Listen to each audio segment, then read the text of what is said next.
Hi hello good morning ನಮಸ್ಕಾರ ಎಲ್ರಿಗೂ. ಇವತ್ತು 14ನೇ ದಿನ. ಸೊ ಬೆಳಗ್ಗೆ ಎದ್ಬಿಟ್ಟು ಕಾಫಿ ಆಮೇಲೆ ಪ್ರೀ ವರ್ಕೌಟ್ ಅಂತ ನಾನು ಹಾಲನ್ನ ಬಾಯ್ಲ್ ಮಾಡಿದ್ದೆ, ಅಂದರೆ ಬಟಾಟಿ ಬಾಯ್ಲ್ ಮಾಡಿಬಿಟ್ಟು ತಿಂದು ಇವಾಗ ಜಿಮ್ಮಿಗೆ ಬಂದಿದ್ದೀನಿ. ಜಿಮ್ಮಿಗೆ ಬಂದುಬಿಟ್ಟು ಇವತ್ತು ಬ್ಯಾಕ್ ಲಿವರ್ ಇರುತ್ತೆ. ಬ್ಯಾಕ್ ಲಿವರ್ ಅಂದರೆ ಕಂಪ್ಲೀಟ್ ಅಪ್ಪರ್ ಬಾಡಿ, ಶೋಲ್ಡ್ರೆಲ್ಲ ಸ್ವಲ್ಪ ಚೆನ್ನಾಗಿ ಸ್ಟ್ರೆಚಿಂಗ್ ಮಾಡಬೇಕು. ಅದಕ್ಕೋಸ್ಕರ internal rotation, external rotation, complete full body warm up ಆಯಿತು. ಓಕೆ, ಅದೇ ರೀತಿ ಸ್ವಲ್ಪ ಸ್ಕಿಪ್ಪಿಂಗ್ ಎಲ್ಲ ಮಾಡಿದ್ವಿ. ಆಮೇಲೆ ಸ್ನೋ ಏಂಜಲ್ ಅಂತಾರೆ ಅದಕ್ಕೆ, ಶೋಲ್ಡ್ರಿಗೋಸ್ಕರ ಮೌಂಟೇನ್ ಕ್ಲೈಂಬರ್ಸು, ಬಾಡಿ ವಾರ್ಮಪ್ಗೆ ಸ್ಕಾಟ್ಸು, ಆಮೇಲೆ ಲಂಜಸ್ಸು ಇದೆಲ್ಲ ಮಾಡಿದೆ. ಇವಾಗ ಸ್ಟಾರ್ಟ್ ನೋಡಿ. ಓಕೆ, ಇದು ಸ್ಕಿನ್ ದ ಕ್ಯಾಟ್ ಅಂತ. ಈಗ ನಾವು ಬ್ಯಾಕ್ ಲಿವರ್ ಮಾಡೋದಂದ್ರೆ ಡೈರೆಕ್ಟ್ ಬ್ಯಾಕ್ ಲಿವರ್ ಮಾಡೋಕ್ಕಾಗಂಗಿಲ್ಲ. ಸೊ ಅದಕ್ಕಿಂತ ಮೊದಲು ಸ್ಕಿನ್ ದ ಕ್ಯಾಟ್ ಮಾಡಬೇಕು. ಸ್ಕಿನ್ ದ ಕ್ಯಾಟ್ ಆಮೇಲೆ ಇದು ಕೋರ್ ಸಲುವಾಗಿ ಇದನ್ನು ಮಾಡಿಸ್ತಾರಪ್ಪ, ಅದಕ್ಕೆ ಹೆಸರು ಗೊತ್ತಿಲ್ಲ ನಂಗೆ. ಆಮೇಲೆ ಇದು ಬ್ಯಾಕ್ ಲಿವರ್ ವಿತ್ ಬ್ಯಾಂಡ್ ಹಾಕಿ ಬ್ಯಾಕ್ ಲಿವರ್ ಮಾಡಾಕ್ಬೇಕು. ಯಾಕೆಂದ್ರೆ ನಿಮ್ಗೆ ಗೊತ್ತು, ಡೈರೆಕ್ಟ್ ಒಮ್ಮೆ ಬ್ಯಾಕ್ ಲಿವರ್ ಮಾಡೋಕ್ಕಾಗೋದಿಲ್ಲ. ಅದಕ್ಕೋಸ್ಕರ ಬ್ಯಾಂಡ್ ಹಾಕಿ ಮಾಡತ್ತೀನಿ. ಕೋಚ್ ಹೇಳತ್ತಾರ ಸ್ವಲ್ಪ ಕೋರ್ ಟಕ್ ಮಾಡು, ಅಂದ್ರೆ ಹೊಟ್ಟೆ ಒಳಗೆ ಜಕ್ಕ ಗ್ಲೂಟ್ಸ್ ಟೈಟ್ ಮಾಡ, ಈ ಥರ ಎಲ್ಲ ಕೋಚ್ ಗೈಡ್ ಮಾಡತ್ತಿದ್ರು. ನೋಡಿ ಹೆಂಗಿರ್ತದೆ ಬ್ಯಾಕ್ ಲಿವರ್ ಅಂದ್ರೆ ವಿದೌಟ್ ಬ್ಯಾಂಡ್ಲೇ ಮಾಡಿದ್ರೆ ಹೆಂಗಿರ್ತೈತಿ ಜಸ್ಟ್ ಇಮ್ಯಾಜಿನ್ ಮಾಡಿರಿ. ಅಕಸ್ಮಾತ್ ನೀವು ಯಾರೇ ವರ್ಕೌಟ್ ಮಾಡತ್ತಿದ್ರಿ ಅಂತಂದ್ರೆ ನನ್ನ ಜೊತೆಗೇನ.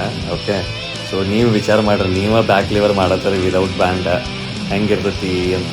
ಆಮೇಲೆ ಈಗ ಮೊದಲಿಗೆ ರೆಡ್ ಬ್ಯಾಂಡ್ನಿಂದ ಮಾಡಿದ್ನಿ, ಇದು ಯೆಲ್ಲೋ ಬ್ಯಾಂಡ್. ಇದಕ್ಕೆ ಸ್ವಲ್ಪ ಜಾಸ್ತಿ ಇದು ನನಗೆ ಅಷ್ಟು ಸಪೋರ್ಟ್ ಮಾಡೋಂಗಿಲ್ಲ. ಜಸ್ಟ್ ನಾನು ಟ್ರೈ ಮಾಡೀನಿ ಯೆಲ್ಲೋ ಬ್ಯಾಂಡ್ಲೇ ಆಗ್ತೈತಿ ಏನಿಲ್ಲ ಅಂತೇಳಿ. ಬಟ್ ಯೆಲ್ಲೋ ಬ್ಯಾಂಡ್ಲೇ ಆಗತ್ತೈತಿ.